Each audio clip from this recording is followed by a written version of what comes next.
Hello, good morning. अभी आप देख रहे हो, आज हम लोग बात करने वाले हैं मैग्नेटिक प्रॉपर्टीज़ ऑफ मटेरियल्स की। बहुत ही इंपॉर्टेंट सेक्शन है और अगर आपके पास मैग्नेटिक मटेरियल के टॉपिक में से क्वेश्चन आने होते हैं तो मल्टीपल चॉइस क्वेश्चन के लिहाज से ये बहुत ही इंपॉर्टेंट क्वेश्चन, बहुत ही इंपॉर्टेंट टॉपिक बन जाता है। हमारे पास बहुत सारे मल्टीपल चॉइस क्वेश्चन यहाँ पे बनते हैं। तो आपको यहाँ पर पढ़ने को मिलेगा what is the magnetization vector क्या होता है, मैग्नेटिक इंटेंसिटी का कॉन्सेप्ट क्या है, मैग्नेटिक ससेप्टिबिलिटी और परमिएबिलिटी क्या होती हैं। उसके बाद फिर तीन तरह के वेक्टर होते हैं, बी, एम और एच, इनके बीच का रिलेशन कैसे होता है, इनका क्या मतलब होता है। फिर कितने तरह के मैग्नेटिक मटेरियल्स होते हैं, फैराडे ने क्लासिफिकेशन किया था, उसके हिसाब से कितने तरह के मैग्नेटिक मटेरियल्स होते हैं। और फिर हम लोग एक बी एच कर्व कहेंगे या एम एच कर्व भी कहा जाता है, या दूसरे शब्दों में इसको हिस्टैरिसीस कर्व भी कहते हैं। तो इनके बारे में बात करेंगे। तो ये 6-7 टॉपिक हैं और इन्हीं 6-7 स्लाइड्स में हम इसको पूरा कर लेंगे। होपफुली ये पूरा 15 मिनट के अंदर ही ये पूरा वीडियो आपको कंप्लीट कर लेंगे। देखिए, सबसे पहले तो मैग्नेटिक मटेरियल्स की बात करने से पहले हमें जो बात करनी होती है वो होती है एटॉमिक मैग्नेट्स की। भाई, ये एटॉमिक थ्योरी जो आई, जो कि क्वांटम थ्योरी से बहुत ज़्यादा इन्फ्लुएंस थी, उसने सबसे अच्छा व्यू रखा हमारे सामने कि आखिर मटेरियल्स में मैग्नेटिज्म आता कहाँ से है। देखो, इसकी शुरुआत होती है एटम से। बोहर ने बताया था कि भाई एक न्यूक्लियस होता है और न्यूक्लियस के चारों तरफ इस तरह से ऑर्बिट्स होती हैं। इन ऑर्बिट्स में इलेक्ट्रॉन चक्कर लगाते रहते हैं। हर ऑर्बिट के लिए हम 1 2 3 इस तरह के नंबर दे देते हैं। तो एन की वैल्यू 1 2 3 आप कर सकते हो। तो हर ऑर्बिट में 2n² इलेक्ट्रॉन होते हैं। इसका मतलब जैसे फर्स्ट ऑर्बिट है तो यहाँ एन की वैल्यू 1 रखोगे तो 2 इलेक्ट्रॉन होंगे। सेकेंड ऑर्बिट में एन की वैल्यू 2 रखोगे, 2 2 जा 4, 4 2 जा 8, तो 8 इलेक्ट्रॉन होंगे। यहाँ पर थर्ड ऑर्बिट में एन की वैल्यू 3 रखोगे, 3 स्क्वायर 9, 9 2 जा 18, तो 18 इलेक्ट्रॉन होंगे। तो इस तरह से हर ऑर्बिट में कितने इलेक्ट्रॉन होंगे वो इस प्रिंसिपल के, इस रूल के हिसाब से सेट हो जाता है। लेकिन ऐसा होता है कि जैसे मान लो कि एक ऑर्बिट है, उस ऑर्बिट में मान लो 2 इलेक्ट्रॉन है। तो जो 2 इलेक्ट्रॉन होते हैं इनका बिहेवियर क्या होगा, एक इलेक्ट्रॉन अगर एंटी क्लॉकवाइज घूमेगा तो दूसरा इलेक्ट्रॉन क्लॉकवाइज घूमेगा। इससे क्या होगा कि ये दोनों इलेक्ट्रॉन एक दूसरे के एंगुलर मोमेंटम को नलीफाई कर देंगे। और एक और प्रॉपर्टी होती है, इससे कहते हैं मैग्नेटिक मोमेंट। तो मैग्नेटिक मोमेंट को भी ये नलीफाई कर देते हैं। लेकिन अगर इत्तफाकन किसी जगह पर ऑड नंबर ऑफ इलेक्ट्रॉन है, मान लीजिए ऑर्बिट में 3 इलेक्ट्रॉन है, तो 2 इलेक्ट्रॉन तो एक दूसरे के अपोजिट घूम करके, अपोजिट बिहेव करके एक दूसरे का इफेक्ट तो नलीफाई कर देंगे। लेकिन जो तीसरा इलेक्ट्रॉन होगा, यहाँ पे मान लो कोई तीसरा इलेक्ट्रॉन है, उसका जो मोशन होगा वो नलीफाई नहीं होगा। तो उसका जो इफेक्ट है वो बचा रह जाएगा। नॉर्मली इस तरह से जो अनबैलेंस्ड इलेक्ट्रॉन होते हैं, यहाँ अनबैलेंस का मतलब यही है 3 5 7 इस तरह के। तो ये जो अनबैलेंस इलेक्ट्रॉन होते हैं इनका अपना खुद का एक मैग्नेटिक बिहेवियर होता है, और वही मैग्नेटिक बिहेवियर उस एटम के साथ जुड़ा होता है और उन एटमों की वजह से उस मटेरियल के पास होता है। देखो, यहाँ पे मैंने लिखा है, ये वही चीज़ दिखा रहा है कि एक इलेक्ट्रॉन है, ये एक इलेक्ट्रॉन है जो कि इस तरह से एंटी क्लॉकवाइज डायरेक्शन में घूम रहा है। और आपको मालूम है जब जब इलेक्ट्रॉन मूव करता है तो उसके अपोजिट डायरेक्शन में करंट को हम मोशन करता हुआ मान सकते हैं। तो अगर इलेक्ट्रॉन इस तरह से एंटी क्लॉकवाइज घूम रहा है तो आप मान सकते हो कि आपकी जो करंट है वो क्लॉकवाइज घूम रही है। तो आपका जो ये ऑर्बिट है जिसमें इलेक्ट्रॉन चक्कर लगा रहा है, ये करंट लूप की तरह से बिहेव करती है। राइट हैंड थंब रूल से आप इसका एंगुलर मोमेंटम निकाल सकते हो, और एक इसका मैग्नेटिक मोमेंट भी होता है जो कि एंगुलर मोमेंटम के अपोजिट होता है। इतना डिटेल में जाने की जरूरत नहीं है, ये आप लोग पढ़ोगे जब एटॉमिक मॉलिक्यूलर फिजिक्स पढ़ोगे 3rd ईयर में। फिलहाल के लिए आप यहाँ पे समझें। आप ये कह सकते हो कि एवरी एटॉमिक स्ट्रक्चर, जैसा कि ये स्ट्रक्चर है, where electron is circulating in orbit about nucleus is a current loop. Okay, current loop की तरह से होता है। अब ये जो करंट लूप होता है इट इज इक्विवेलेंट टू, इसके पास अपना एक मैग्नेटिक इफेक्ट होता है। तो मैग्नेटिक इफेक्ट को हम कैसे शो करते हैं, अब मान लो आपके पास एक करंट लूप है, ये करंट लूप है। इसमें जब करंट मूव करता है तो इसका एक सिरा नॉर्थ हो जाता है और दूसरा सिरा साउथ हो जाता है। इसको डिनोट करने के लिए हम एक एरो बना देते हैं। तो एरो की जो टेल है वो साउथ को रिप्रेजेंट करती है, एरो का जो हेड है वो नॉर्थ को रिप्रेजेंट करता है। तो यहाँ पे लिखा है, so these atoms where some magnetic effect remains unbalance is like a magnetic dipole. तो आप आज से ये मानो कि ये हर एटम जिसमें ये इलेक्ट्रॉन अनबैलेंस इलेक्ट्रॉन है जो कि चक्कर लगा रहा है और उसका एक अपना मैग्नेटिक इफेक्ट है, उसकी वजह से वो पूरे का पूरा एटम एक छोटे से एटॉमिक मैग्नेट की तरह से काम करना शुरू कर देता है। तो अगर आपके पास देखो यहाँ पे देखो, अब यहाँ से एरो होकर यहाँ आया है, तो यहाँ हम लिख रहे हैं कि हमारे पास ये कोई मटेरियल है, ये जो ब्लू कलर का बॉक्स है समझ लो कोई मटेरियल है, और उसके अंदर जो पिंक कलर के एरो आप देख रहे हो ये वो छोटे छोटे एटॉमिक मैग्नेट्स हैं, यानी वो एटम्स हैं जिनमें इलेक्ट्रॉनों ने अपना अनबैलेंस मैग्नेटिक इफेक्ट यहाँ पर बनाए रखा है। तो हर एरो का जो हेड है वो नॉर्थ को रिप्रेजेंट कर रहा है, टेल साउथ को रिप्रेजेंट कर रहा है। ये देखो नॉर्थ को रिप्रेजेंट कर रहा है, ये साउथ को, ये नॉर्थ को रिप्रेजेंट कर रहा है, इस तरह से है। तो आप यहाँ पे लिख सकते हो कि these tiny atomic magnets in the material arrange randomly. देख रहे हो ना, किसी का हेड इधर है, किसी का हेड इधर है, दे ऑल आर रैंडम। तो उस रैंडमनेस की वजह से क्या होता है कि मान लो एक एटम के अरेंजमेंट से ये नॉर्थ सिरा होना चाहिए, ये साउथ सिरा होना चाहिए, तो वहीं कहीं ना कहीं एक और एटम होगा जो कि उसको अपोजिट बिहेव कर रहा होगा। आप देखो इसका नॉर्थ साउथ वाला इफेक्ट जो है वो इस मैग्नेट के नॉर्थ साउथ इफेक्ट से कैंसिल हो जा रहा है। ऐसा इस पूरे पूरे मटेरियल के अंदर होगा। तो आपके मटेरियल के अंदर बहुत सारे छोटे छोटे मैग्नेट भरे तो होते हैं, but they are not arrange regularly, वो रैंडमली अरेंज होते हैं, जिसकी वजह से एक दूसरे के इफेक्ट को पूरी तरह से नलीफाई कर देते हैं। तो यहाँ पे लिखा है कि व्हेन, जब कोई भी बाहर से मैग्नेटिक फील्ड नहीं लगा हुआ है तो ये सब रैंडमली अरेंज होते हैं और किसी तरह से कोई भी मैग्नेटिक बिहेवियर मटेरियल को नहीं शो होता है। लेकिन कहानी तब बदलती है जब आप बाहर से कोई मैग्नेटिक फील्ड लगा देते हो। आप देखो यहाँ पर एक एक्सटर्नल मैग्नेटिक फील्ड हमने लगा दी है। एक्सटर्नल मैग्नेटिक फील्ड लगाने से क्या होता है, अब वो जो पिंक कलर के एरो थे मैंने ग्रीन कलर के एरो में कन्वर्ट कर दिए हैं। ग्रीन कलर से ये रिप्रेजेंट कर रहे हैं कि now they are arrange in the external field direction. तो अगर बच्चा आपकी एक्सटर्नल फील्ड, देखो मैं शो, अगर आपकी ये जो एरो है ये बाहर से लगने वाली मैग्नेटिक फील्ड की डायरेक्शन है, तो आप देखो आपके मटेरियल के अंदर वो जो एटम थे उन्होंने भी अपने आप के रैंडमनेस को ख़त्म कर दिया है और वो बाहरी मैग्नेटिक फील्ड की डायरेक्शन में अपने आप को अरेंज कर चुके हैं। इससे क्या होगा, सबके एरो चूंकि एक तरफ हो गए हैं तो ये मटेरियल का ये सिरा नॉर्थ बन जाएगा और सबकी टेल लगभग एक तरफ है तो मटेरियल का ये सिरा साउथ बन जाएगा। यानी अब आपका मटेरियल जिसके अंदर उतने सारे एटॉमिक मैग्नेट भरे हुए थे, now they behave like a magnet, जिसका अपना खुद का एक नॉर्थ पोल है और खुद का अपना एक साउथ पोल है। अगर हम इनको फिर से रैंडम कर दें, अगर हम बाहर से मैग्नेटिक फील्ड हटा दें और किसी तरह से इनको फिर से रैंडम कर दें तो ये मटेरियल का मैग्नेटाइजेशन फिर से खत्म हो जाएगा। तो यहाँ पर लिख रहे हैं कि in the presence of external magnetic field the internal atomic magnets arrange in a regular manner. तो जो रेगुलर मैनर में अरेंज हो जाते हैं इसी को ही हम मैग्नेटाइजेशन कहते हैं, हिंदी में इसको कहते हैं चुंबकत्व। यानी कि उस मटेरियल के अंदर के जो एटॉमिक मैग्नेट थे वो सब एक दिशा में अरेंज हो गए हैं, जिससे उस मटेरियल के पास अपना खुद का एक नॉर्थ और साउथ पोल दिखना शुरू हो गया है। इस तरह से एक चुंबकीय गुण, एक मैग्नेटिज्म उसके अंदर आ गया है और इस घटना को मैग्नेटाइजेशन कहते हैं।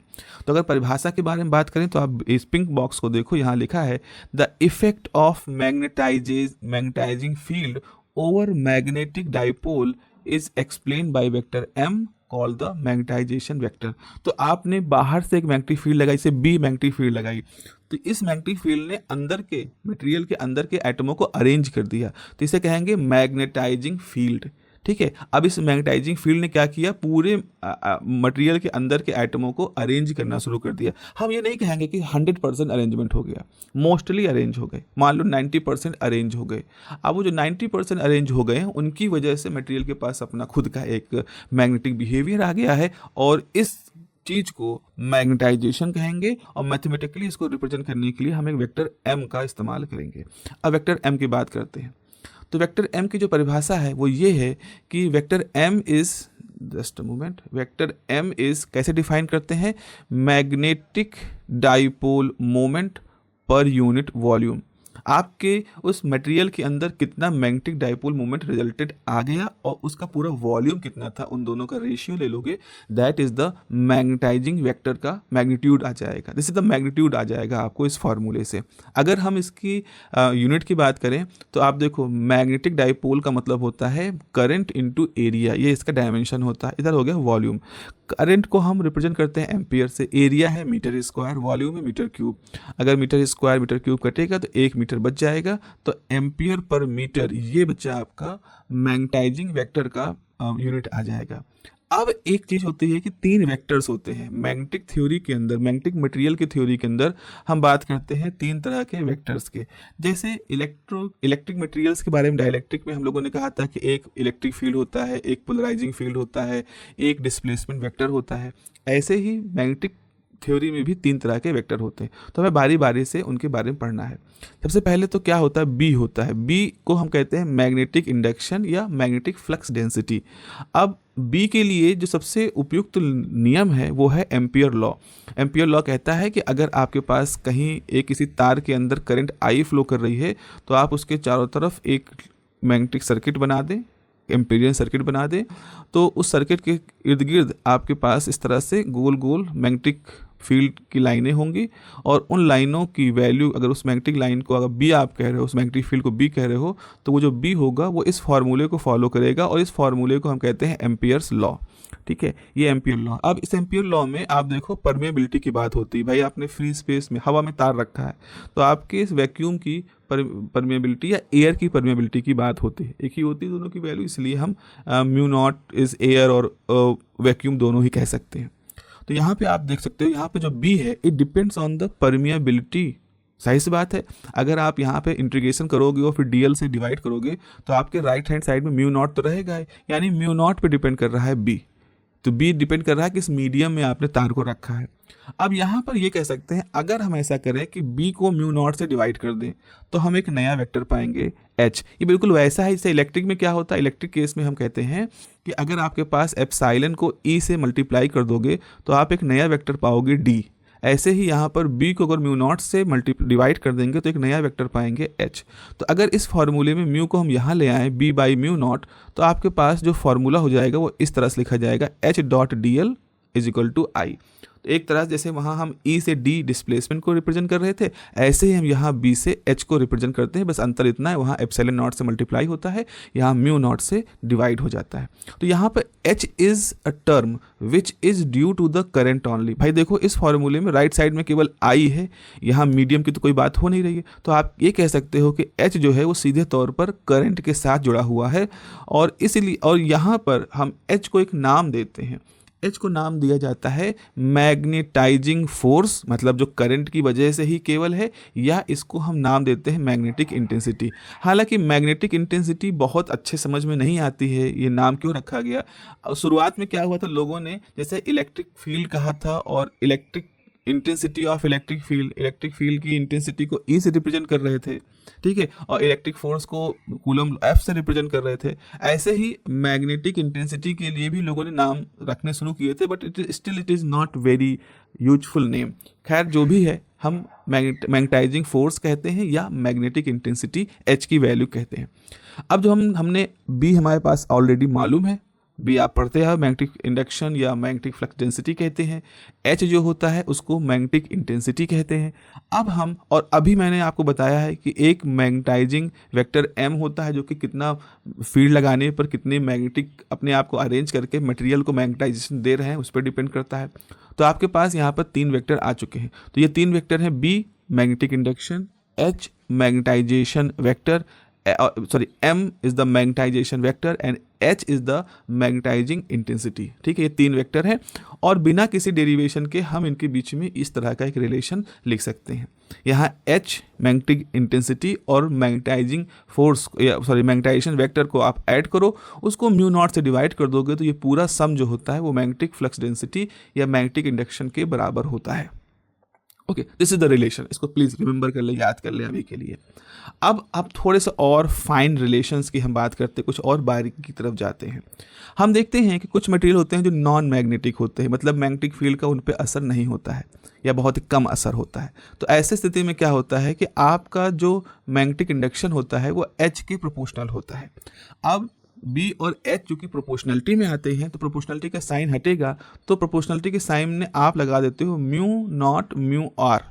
अब म्यू नॉट तो आपको मालूम है कि the permeability of free space होता है, और mu R is called the relative permeability. मैं कहूँगा कि इन रिलेशन के साथ आप वो जो डायलैक्ट्रिक वाला हम लोगों ने बात की थी उसको भी मैच करते चलना, क्योंकि बहुत सारी चीज़ें वहाँ से यहाँ से सिमिलरिटी दिखाई पड़ती है। तो आपने कह दिया कि जो बी होता है उसकी वैल्यू होती है mu time mu R H, ठीक है। अब रिलेशन हमें पहले से मालूम है, b बराबर mu naught H plus M, तो यहाँ पर क्यों ना b की वैल्यू रख दी जाए। तो आपने b की वैल्यू को जैसे यहाँ पे रखा, आपने इसको इंसर्ट कर दिया, और ऑलरेडी आपके पास h तो राइट हैंड साइड में था ही, तो इसको भी हम इधर भेज सकते हैं। तो म्यू नॉट आपने कैंसिल कर दिया, भेजा, तो आपके पास m का जो रिलेशन आता है वो होता है vector m is equal to mu R minus one time h। So this is a relation between magnetization vector and magnetic intensity. अब देखो यहाँ से क्या निकल के आता है, अगर हम वैक्यूम की बात करें तो वैक्यूम में तो कोई डाइपोल तो है नहीं, कोई एटॉमिक मैग्नेट तो है नहीं, तो वहाँ पर मैग्नेटाइजेशन जो होगा वो m जीरो हो जाता है। तो अगर m जीरो हो जाएगा तो इस रिलेशन में देखो, अगर आपने m को जीरो रखा वैक्यूम के लिए तो सिंपली आपके पास आ जाएगा म्यू आर माइनस वन, यानी mu R is equal to one. तो एक रिलेशन यहाँ पे निकल के आता है कि वैक्यूम के लिए रिलेटिव परमेबिलिटी कितनी होती है, तो वैक्यूम के लिए रिलेटिव परमेबिलिटी वन होती है। और अगर हम इस रिलेशन के अंदर, ये जो रिलेशन है इसके अंदर अगर हम m की वैल्यू को जीरो कर दें तो सिंपली हमारे पास आ जाएगा b बराबर म्यू नॉट टाइम h, जो कि ऑलरेडी हमने देखा ही है कि h बराबर b बाई म्यू नॉट होता है, ये हम तो मान के ही चले हैं। तो यानी हम अपना पुराना रिलेशन रिकवर कर लेते हैं। तो यहाँ पर हर चीज़ सही है, सारा सब्स्टिट्यूशन सही हो रहा है। उसके अलावा कुछ मटेरियल्स होते हैं जिनमें मैग्नेटिक फील्ड लगाने पर उनके अंदर मैग्नेटाइजेशन होता है, अच्छा खासा होता है। तो ऐसे मटेरियल्स में जो m होता है वो प्रोपोर्शनल होता है h के। तो जब प्रोपोर्शनलिटी का साइन हटेगा तो हम काई m यहाँ पर यूज करते हैं, और इस काई m को कहा जाता है मैग्नेटिक ससेप्टिबिलिटी। और आप इसको ऐसे भी डिफाइन कर सकते हैं कि अगर मैग्नेटाइजिंग वेक्टर और मैग्नेटिक इंटेंसिटी को डिवाइड कर दें तो हमारा काई m आ जाएगा। ऑलरेडी हमने देखा है कि जो m है is equal to mu R minus one time h। तो यानी कि आप यहाँ से m बाई h की वैल्यू को लिख सकते हो म्यू आर माइनस वन, और अभी हम इसको काई m भी कह रहे हैं, तो काई m बराबर म्यू आर माइनस वन। इस तरह से मैग्नेटिक ससेप्टिबिलिटी और रिलेटिव परमेबिलिटी के बीच में एक बहुत बढ़िया सा संबंध हमारे सामने आ जाता है, और ये मल्टीपल चॉइस क्वेश्चन के लिए बहुत बढ़िया सा रिलेशन है। अब परमेबिलिटी के बारे में अगर बात करें कि भाई परमेबिलिटी आप कह रहे हो उसका मतलब क्या है, तो आप सिंपली भाषा में समझो कि permeability is capacity of a substance to take magnetization. मतलब कितना कोई मटेरियल कितना मैग्नेटाइजेशन अपने अंदर रख सकता है, उसको हम उसकी परमेबिलिटी कहते हैं। क्लासिफिकेशन की बात करें तो फैराडे का जो तरीका है क्लासिफिकेशन करने का, उसकी हम बात करें तो हमारे पास तीन तरह के मटेरियल यहाँ पर बताए जाते हैं: पैरामैग्नेटिक मटेरियल, डायामैग्नेटिक मटेरियल और फेरोमैग्नेटिक मटेरियल। हम फेरी एंटी फेरी में नहीं जा रहे हैं, मुख्य रूप से यही तीन है, वो फैराडे क्लासिफिकेशन है। We are not going to detail of that is the part of material science, वहाँ पे आप पढ़ते हो। जल्दी से बात समझ लें, इस पर जरूर से जरूर क्वेश्चन आते हैं कि पैरामैग्नेटिक मटेरियल क्या होते हैं। तो पैरामैग्नेटिक मटेरियल वो होते हैं जिनकी जो मैग्नेटिक ससेप्टिबिलिटी होती है वो लेस देन वन होती है और पॉजिटिव होती है। इसको आपको बहुत ध्यान से समझना है, ये बहुत छोटे छोटे क्वेश्चन यहाँ पर बनते हैं। तो पैरामैग्नेटिक मटेरियल्स में क्या होता है, magnetic susceptibility less than one होती है एंड ऑलवेज पॉजिटिव। उसके बाद फिर क्या होता है कि पैरामैग्नेटिक मटेरियल जो होते हैं, अगर आपके पास कोई पैरामैग्नेटिक मटेरियल है, उसको आप किसी चुंबक के नॉर्थ और साउथ पोल के बीच में रखो, तो ये मटेरियल मैग्नेटिक फील्ड की तरफ अट्रैक्ट होंगे, बस बहुत ही धीमे से, इतना कम कि आपको पता नहीं चलेगा।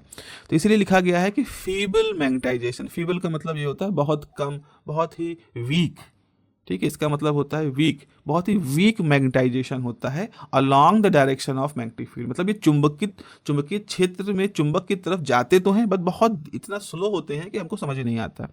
और ये जो पैरामैग्नेटिक मटेरियल होते हैं ये क्यूरी लॉ को फॉलो करते हैं। पियरे क्यूरी, मैडम क्यूरी के जो हस्बैंड थे, उनके नाम पर ये लॉ है। तो पियरे क्यूरी के लॉ को फॉलो करते हैं, जिसका मतलब होता है कि काई एम मैग्नेटिक ससेप्टिबिलिटी को अगर टेम्परेचर से मल्टीप्लाई करोगे then it will get a constant. कौन कौन से मटेरियल पैरामैग्नेटिक हैं? ऑक्सीजन, एल्यूमिनियम, क्रोमियम, मैंगनीज, ये सब ऐसे मटेरियल हैं जिनमें पैरामैग्नेटिज्म होता है। बात आती है डायामैग्नेटिज्म की। डायामैग्नेटिक मटेरियल्स क्या होते हैं? तो डायामैग्नेटिक मटेरियल्स जो होते हैं उनमें एक बहुत ही वीक सा मैग्नेटाइजेशन होता है, but opposite to the direction of magnetic field. ये देखो बड़ी खास बात है। पैरामैग्नेटिक चुंबकीय क्षेत्र की दिशा में अट्रैक्ट होते हैं और डायामैग्नेटिक चुंबकीय क्षेत्र की दिशा से रिपल होते हैं। मतलब ऐसा है कि मान लीजिए आपने एल्युमिनियम लिया, तो अब कभी देखो एल्युमिनियम के पास चुंबक ले जाओ तो ऐसा लगेगा कि एल्युमिनियम चुंबक की तरफ आ ही नहीं रहा है। इसका मतलब ऐसा नहीं कि आ नहीं रहा है, अगर बहुत ही स्ट्रांगली, बहुत ही माइन्यूटली उसकी स्टडी करोगे तो ऐसा दिखाई पड़ेगा कि एल्युमिनियम जो है वो चुंबक की तरफ खिसक रहा है, लेकिन इतना कमज़ोर इफेक्ट होता है कि हमें दिखाई नहीं पड़ता।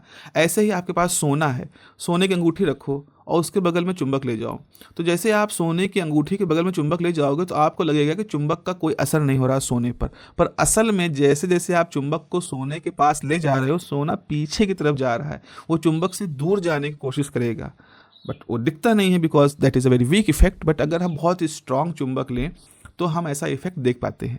तो ये ध्यान रखना है, पैरामैग्नेटिक अट्रैक्ट होता है मैग्नेटिक फील्ड में बहुत ही वीकली, डायामैग्नेटिक रिपेल होता है मैग्नेटिक फील्ड में बहुत ही वीकली। तो यहाँ पर मैग्नेटिक ससेप्टिबिलिटी निगेटिव होती है और लेस देन 1 होती है। ठीक है, तो पैरामैग्नेटिक में ससेप्टिबिलिटी पॉजिटिव होती है, लेस देन 1 होती है, डायामैग्नेटिक में लेस देन 1 होती है, नेगेटिव होती है। बहुत छोटे छोटे अंतर हैं, इस पर क्वेश्चन बनते हैं और गलत भी हो जाते हैं। तो वाटर है, एयर है, हाइड्रोजन है, अल्कोहल है, कॉपर है, बिस्मिथ है, ऐसे ऐसे मटेरियल्स हैं जिनमें डायामैग्नेटिक प्रॉपर्टी पाई जाती है। अब आते हैं सबसे फेमस जो एग्जांपल है, सबने देखा होगा, लोहे की पिन के पास चुंबक ले जाते हो तो लोहे की पिन उठ जाती है, चिपक जाती है। ये सब देखा है सबने, है ना। लोहे को आप अलमारी में चिपका देते हो तो लोहे की अलमारी से चुंबक चिपक जाता है। तो ये सारे इफेक्ट जो है ये फेरोमैग्नेटिक मटेरियल्स के हैं। तो फेरोमैग्नेटिक मटेरियल में ससेप्टिबिलिटी जो होती है वो पॉजिटिव होती है और मोर देन 1 होती है। तो आप देखो जहां जहां मैग्नेटिक फील्ड की तरफ मटेरियल अट्रैक्ट होता है, जैसे पैरामैग्नेटिक भी अट्रैक्ट होता है बट बहुत ही कमजोर तरीके से, फेरोमैग्नेटिक भी अट्रैक्ट होता है बट बहुत ही स्ट्रांग तरीके से, तो उसकी वजह से मैग्नेटिक ससेप्टिबिलिटी हमेशा पॉजिटिव होती है। तो पॉजिटिव मतलब मैग्नेटिक फील्ड में अट्रैक्शन। लेकिन अगर वो बहुत कमजोर अट्रैक्शन है तो लेस देन 1 होगा, और बहुत स्ट्रांग अट्रैक्शन है तो वो मोर देन 1 होगा। इस तरह से याद रखो। एक बहुत ही खास बात होती है जो फेरोमैग्नेटिक के अंदर होती है, that is the spontaneous magnetization. मतलब फेरोमैग्नेटिक मटेरियल को भगवान ने बनाया ही ऐसा है कि उसके अंदर डोमेन्स पाए जाते हैं और उन डोमेन में मैग्नेट, एटॉमिक मैग्नेट जो होते हैं वो ऑलरेडी एक डायरेक्शन में अलाइन होते हैं, एक डायरेक्शन में पहले से ही मैग्नेटाइज होते हैं। इसे स्पॉन्टेनियस यानी एक तरह से कह सकते हो प्राकृतिक रूप से वो मैग्नेटाइज होते हैं। तो वही चीज़ लिखा है, स्पॉन्टेनियस मैग्नेटाइजेशन का मतलब क्या हुआ कि आपने मैग्नेटिक इंटेंसिटी नहीं लगाई, मतलब बाहर से कोई मैग्नेटिक फील्ड नहीं लगाई, लेकिन इसके बावजूद भी उसके अंदर एक नॉन जीरो मैग्नेटाइजेशन है।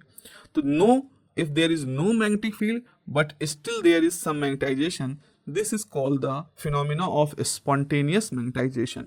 5 तरह के प्रसिद्ध मटेरियल हैं इस ब्रह्मांड में जो कि फेरोमैग्नेटिज्म शो करते हैं। वो 5 मटेरियल कौन से हैं? इनमें से कुछ तो सुना होगा, कुछ आपने शायद पहली बार सुनो। जैसे आयरन फेरोमैग्नेटिक होता है, बिल्कुल। कोबाल्ट फेरोमैग्नेटिक होता है, बिल्कुल। निकल फेरोमैग्नेटिक होता है, यहाँ तक तो सुना होगा। कुछ 2 और मटेरियल हैं जिनमें फेरोमैग्नेटिज्म पाया जाता है। एक है गैडोलिनियम, गैडोलिनियम में मटेरियल जो होता है उसमें पाया जाता है, और एक है डायस्प्रोजियम, डायस्प्रोजियम जो होता है उसके अंदर भी फेरोमैग्नेटिज्म पाया जाता है। तो गैडोलिनियम और डायस्प्रोजियम जो 2 मटेरियल ऐसे होते हैं जिनमें कि आयरन, कोबाल्ट, निकल की तरह से फेरोमैग्नेटिज्म पाया जाता है।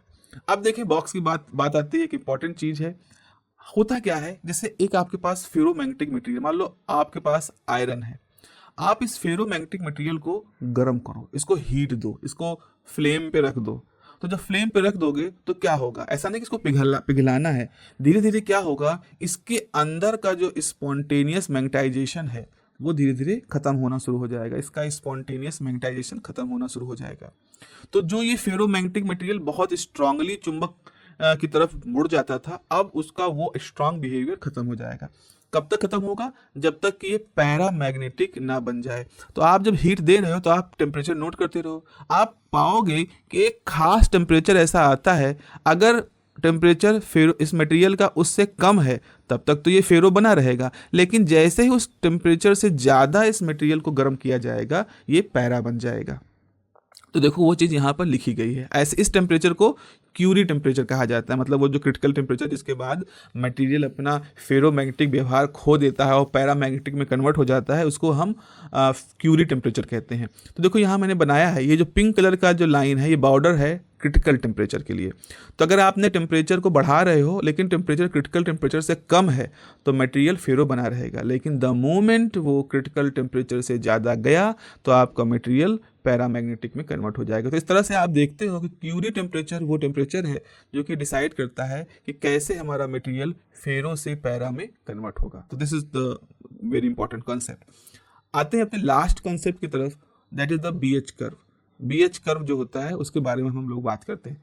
तो होता क्या है कि जैसे फेरोमैग्नेटिक मटेरियल होते हैं, मैंने अभी आपको बताया था कि जो B है, B is equal to μ0 μr time H, या एक फॉर्मूला होता है कि μr इज इक्वल टू μ/μ0। तो इस हिसाब से आप इस पूरे μ0 μ0 की जगह μr μ0 की जगह पर B बराबर लिख सकते हो μ time H। Mu is the permeability of that medium. तो म्यू बराबर क्या होता है B/H। और देखा ये गया है कि जो परमेबिलिटी होती है कांस्टेंट नहीं होती, फेरोमैग्नेटिक मटेरियल के लिए ये कांस्टेंट नहीं होती। तो यानी कि B और H जब आप बदलते हो, H लगाते हो और B का चेंज देखते हो, तो उसी हिसाब से म्यू की वैल्यू में भी कुछ चेंज होता है। तो यानी हमें यहाँ पर ये समझ में आता है अगर ये रेशियो कांस्टेंट नहीं है तो चलो इस रेशियो को हम ग्राफ के थ्रू देखते हैं, प्लॉट करते हैं और पाते हैं कि क्या क्या बिहेवियर यहाँ पर समझ में आएगा हमें। तो जो permeability is not a constant for the ferromagnetic material, so BH curve यानी कि B और H के बीच में जो कर्व खींचा जाता है, या B कह लो या M कह लो, क्योंकि B जो है M पे भी डिपेंड करता है, M का भी उस पर डिपेंडेंसी रहती है। तो MH कर्व भी कहते हैं। It gives some very useful information about the material. अब देखो या ग्राफ देखो, ग्राफ में एक्स एक्सिस पर हम H दिखा रहे हैं, मतलब हम बाहर से जो मैग्नेटिक फील्ड लगा रहे हैं उसकी बात कर रहे हैं। वाई एक्सिस पर हम मैग्नेटाइजेशन को देख रहे हैं, तो देख लिए इसको M मानो, M को हम देख रहे हैं। तो आप देखो जैसे जैसे आप उसके ऊपर मैग्नेटिक मटेरियल के ऊपर चुंबक लगाते हो, तो जरा इस एरो को देखो, इस एरो को देखो, ये एरो क्या दिखा रहा है कि मैग्नेटाइजेशन बढ़ता जा रहा है। मैग्नेटाइजेशन जो है वो यहाँ से बढ़ता जा रहा है। तो जैसे जैसे आपका H अप्लाई हो रहा है मैग्नेटाइजेशन इंक्रीज करता है। तो यहाँ पे लिखा है the magnetization increases with H until magnetic saturation reach. तो आपका मैग्नेटाइजेशन बढ़ता है बढ़ता है बढ़ता है, एक समय ऐसा आ जाता है कि मैग्नेटाइजेशन कांस्टेंट हो जाता है। इसे कहते हैं सेचुरेशन मैग्नेटाइजेशन। फिर आपने क्या किया, आपने जो यहाँ तक मैग्नेटिक फील्ड H लगा दिया था, अब उसको आप घटाना शुरू करो। जब आप उसको घटाना शुरू करते हो तो मैग्नेटाइजेशन घटना शुरू होगा, लेकिन दूसरे रास्ते से। तो आपका मैग्नेटिक इंटेंसिटी H तो जीरो हो गया, लेकिन मैग्नेटाइजेशन जीरो नहीं हुआ। यानी मटेरियल ने इतना मैग्नेटाइजेशन जो मैं यहाँ पर दिखा रहा हूँ, इतना मैग्नेटाइजेशन अपने अंदर बचा लिया, चुरा के रख लिया। इसे कहा जाता है रेसिडुअल मैग्नेटाइजेशन। इसी वजह से जब आप किसी नई आप खरीद के एक पेचकस लेके आओ दुकान से, एक स्क्रू ड्राइवर लेके आओ, उसको चुंबक पर रखो और चुंबक पर रखने के बाद उसको जब चुंबक हटा दोगे तो भी उस मटेरियल के अंदर एक मैग्नेटाइजेशन रह जाता है। उसे कहा जाता है रेसिडुअल मैग्नेटाइजेशन। अगर आपको रेसिडुअल मैग्नेटाइजेशन को जीरो करना है तो आपको एक मैग्नेटिक इंटेंसिटी जो आप अभी पॉजिटिव डायरेक्शन लगा रहे थे, अब आपको नेगेटिव डायरेक्शन लगानी पड़ेगी। तो जब आप नेगेटिव डायरेक्शन मैग्नेटिक इंटेंसिटी लगाओगे तो जब इतनी, जो मैं फिर से दिखा रहा हूँ, इतनी मैग्नेटिक इंटेंसिटी लगा दोगे तो आपका मैग्नेटाइजेशन घट के जीरो हो जाएगा। यानी मटेरियल ने अपने अंदर जो चुंबकत्व बचा रखा था उसको ख़त्म करने के लिए आपको बाहर से कुछ और अपोजिट डायरेक्शन मैग्नेटिक फील्ड लगानी पड़ी। इसको कहा जाएगा कोएर्सिव फोर्स, मतलब वो फोर्स जिससे हमने इस चुराई हुई मैग्नेटिक बिहेवियर को मटेरियल से हटा दिया, वापस ले लिया। तो अगर आपको रेसिडुअल मैग्नेटाइजेशन यहाँ पे समझ में आया है कि वो मैग्नेटाइजेशन जो मटेरियल अपने अंदर रख लेता है, जब उस पर चुंबकत्व तो खत्म हो जाता है, बाहर चुंबक लगाना बंद कर देते हैं, उसे रेसिडुअल मैग्नेटाइजेशन कहते हैं। इसको हम रिटेंटिविटी भी कहते हैं या इसको रिमेनेंसेंस भी कहा जाता है, ये सब इसके नाम हैं। ठीक है। तो अगर अब वही चीज़ दूसरा भी लिखा है कि भाई अगर मटेरियल ने अपने अंदर उसका मैग्नेटाइजेशन जीरो करना है तो जितना आपको अपोजिट डायरेक्शन मैग्नेटिक फील्ड लगानी पड़ेगी उसको कोएर्सिव फोर्स कहा जाएगा। अब बात आता है हिस्टैरिसीस का मतलब क्या है। तो the magnetization lag behind the magnetic field. आप देखो यहाँ पर आप देखो जब आप जब H को घटाना शुरू करते हो तो मैग्नेटाइजेशन भी घटना शुरू होता है, लेकिन H पहले जीरो हो जाता है, मैग्नेटाइजेशन बाद में जीरो होता है। यानी अगर एक रेस चल रही है, कौन पहले जीरो पहुंचेगा, तो H पहले पहुंचता है, M बाद में पहुंचता है। इसीलिए M जो है वो पीछे है H के। इस पीछे होने के गुण को ही हम हिस्टैरिसीस नाम से पुकारते हैं। अब क्या इस हिस्टैरिसीस कर्व की स्टडी से हमें कुछ फ़ायदा हो सकता है? बिल्कुल। आप देखो, अगर हिस्टेरेसिस कर्व से इसके आधार पर हम मटेरियल को hard magnetic material, soft magnetic material में भी क्लासिफाई कर सकते हैं। अगर किसी मटेरियल के पास लार्ज कोरिसिविटी है तो इसको हम हार्ड मैग्नेटिक फील्ड कहेंगे, अगर कम कोरिसिविटी है तो सॉफ्ट कहेंगे, अगर लार्ज रिटेंटिविटी है तो सॉफ्ट कहेंगे। सॉफ्ट मटेरियल होगा तो उसकी ससेप्टिबिलिटी लार्ज होगी और परमेबिलिटी भी लार्ज होगी। हिस्टैरिसीस लूप का जो एरिया होता है वो ये बताता है कि कितनी मैग्नेटिक एनर्जी, कितनी एनर्जी वो एब्जॉर्ब कर रहा है। तो अगर हिस्टैरिसीस लूप छोटा है तो इसका मतलब सॉफ्ट मटेरियल है, अगर बड़ा है तो हार्ड मटेरियल है। इसके आधार पर हम ये निर्णय ले सकते हैं कि हम परमानेंट मैग्नेट बनाने के लिए हमें क्या चाहिए। तो आपको अगर परमानेंट मैग्नेट बनाते हो तो आपको चाहिए ऐसा मटेरियल जिसका कोर्सिव फोर्स लार्ज हो, जिसमें रेसिडुअल मैग्नेटाइजेशन भी लार्ज हो। तो ऐसा करने के लिए आप स्टील ले सकते हो, कोबाल्ट स्टील ले सकते हो या टंगस्टन स्टील ले सकते हो। आपको इलेक्ट्रोमैग्नेट बनाने हैं तो आपको चाहिए ऐसा मटेरियल जिसमें रेसिडुअल मैग्नेटाइजेशन लार्ज हो, कोर्सिविटी स्मॉल हो और उसकी परमेबिलिटी भी लार्ज हो और हिस्टैरिसीस लॉस भी स्मॉल हो। अगर आप ट्रांसफार्मर कोर या आर्मेचर, डायनामो का आर्मेचर बनाना चाहते हो या डायफ्राम ऑफ टेलीफोन बनाना चाहते हो तो आपको मटेरियल चाहिए जिसमें लार्ज रिटेंटिविटी हो, लो हिस्टैरिसीस लॉस हो, लार्ज स्पेसिफिक रेजिस्टेंस हो, जिससे कि एडी करेंट्स का डेवलपमेंट कम हो जाए। इतना मेरे ख्याल से आपको पर्याप्त रहेगा अगर आप मैग्नेटिक मटेरियल्स की स्टडी कर लेते हो। उसमें अच्छे खासे क्वेश्चन आपको यहाँ से मिल जाएंगे। चलिए तैयारी रख रही है अपने। Best of luck, have a nice day, take care, bye bye.